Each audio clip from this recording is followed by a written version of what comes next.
everyone, welcome again to Lynx FAs. May mga bago na naman tayo mga release dito sa Lynx FA. As you know, we cater a lot of brands and a lot of guns. So ngayon meron tayo short feature ng Oracle Arms 2311. So let's check it out kung anong naman neto. So you know, yung magazine neto is Sig Sauer P320.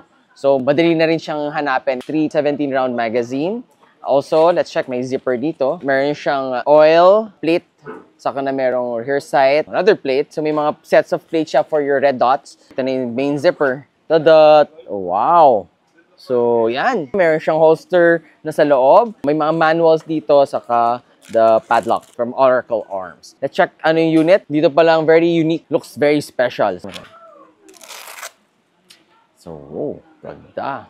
Perfect. So again, this is the Oracle Arms 2311. Similar for me, it's like another kind of 2011 or mga high capacity 9mm. I'll give you some features on the unit. This has fully extended ambidextrous safety, as you can see. Yan, pwede rin sa left-handed yan. What's also unique about this, naka-modular grip na siya. A very unique design of the mag roll.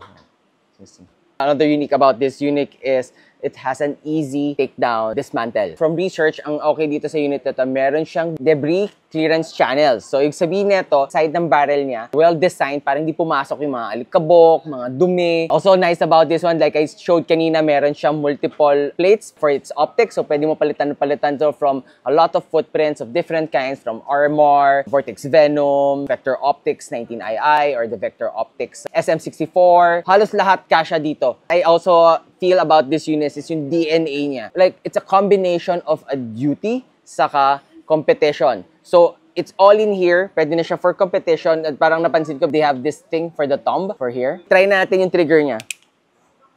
Oh, lambot ah. Most guns, I really try the trigger kasi I really like guns na responsive kagad pag prines mo yung trigger. Kasi some guns may mga slacking, medyo matigas, may mga guns na hindi kagad nagre-respond. But ito, talagang respond kagad siya. Kasi it's single action. You get that single action feel. I'll try this in the range. Check natin kung how it goes.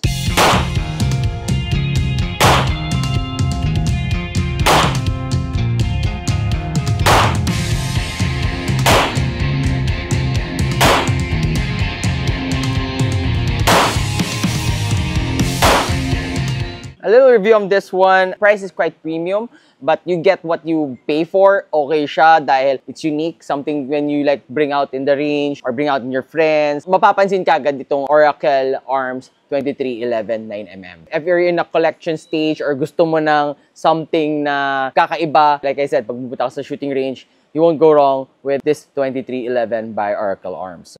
Again, thank you guys for watching. I hope you like this video. Don't forget to tag, share, and like this video. Also follow our social media accounts, also our website. A short review and a feature of the Oracle Arms 2311.